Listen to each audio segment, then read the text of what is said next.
சமீபத்துல கே.எஸ். ரவிக்குமாருடைய பேட்டி.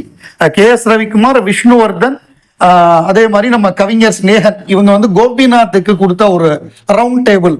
அதுல வந்து அன்பே சிவம் படம், தெனாலி எல்லாத்தையும் பத்தி பேசும்பொழுது ரவிக்குமார் வந்து சொன்னார். அதாவது எப்படின்னா, தெனாலி படம் அவர் எடுத்துக்கிட்டு இருக்கிறப்ப அந்த கடைசி காலகட்டத்தில் வந்து ஆளவந்தானுக்காக கமல் உடம்பை ஏத்துனாராம். இதை பார்த்தோன்னே, சார் இது எனக்கு வேணுமேன்னு சொல்லிட்டு அவர் உடம்பை ஏத்துனாருங்கிறதுக்காக அந்த ஃபைட்டு, அவருக்காக சட்டையை அவுக்குற மாதிரி ஒரு ஃபைட்டை வச்சு அதுல வந்து காமிக்க வச்சிருக்காரு. அதாவது எதெல்லாம் கமல் சார்ட்ட பெஸ்டா இருக்கோ எல்லாத்தையும் எடுத்துக்கிறது. அது ரவிக்குமார் கமர்ஷியல் டைரக்டர் இல்ல, அவர் விடுவாரா? கமலஹாசனை வந்து அப்படி காமிக்கணும்னு அவர் ஆசைப்பட்டு அப்படி பண்ணியிருக்காரு. அதான் முதல்ல அன்பே சிவம் படம் வந்து டைரக்டர் பிரியதர்ஷன் தான் டைரக்ட் பண்ண வேண்டியது. பிரியதர்ஷன் டைரக்ட் பண்றதா இன்விடேஷன்லாம் அடிச்சிட்டாங்க நம்ம Lakshmi movie makers. Murali sir சொன்னார் இதை. அதுக்கப்புறம் ரவிக்குமார்கிட்ட அந்த கதை போயிருக்கு. அதாவது ரவிக்குமார் கமல் சார் டிஸ்கஸ் பண்றப்ப ரவிக்குமார் என்ன சொல்லியிருக்காருன்னா, சார் இந்த கதை வந்து கிளைமேக்ஸ்ல வந்து ஹீரோ வந்து தோத்துட்டு போறது எனக்கு பிடிக்கல. அன்பே சிவம் கதை வந்து முதல்ல ஆரம்பத்துல கமல் எப்படி பிளான் பண்ணாருன்னா, மாதவன் கேரக்டர்ல கமலும் கமல் கேரக்டர்ல சிவாஜியும் நடிக்கிறதா இருந்தது.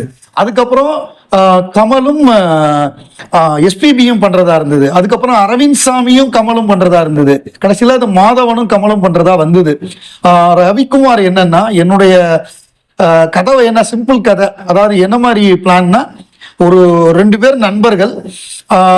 அந்த நண்பர்கள் வந்து அதாவது ஒரு டிராவல்ல ஃப்ரெண்ட்ஸ் ஆறாங்க. அவர் கல்யாணம் பண்ணிக்க போறாரு. இவர் போய் அவரை மீட் பண்ண போறாரு. அந்த கல்யாணத்துக்கு வர சொல்றாரு. இவர் போறாரு. அங்க பார்த்தா இவர் லவ் பண்ண பொண்ணை வந்து அவர் கல்யாணம் பண்றாரு. அது தெரிஞ்சும் அவர் அதை அட்டன் பண்ணாம வெளியே வந்துடுறாரு. அப்படிங்கிறது தானே சிம்பிள். இது அது உள்ளுக்குள்ள நிறைய லேயர்ஸ் இருக்கும், அது வேற விஷயம்.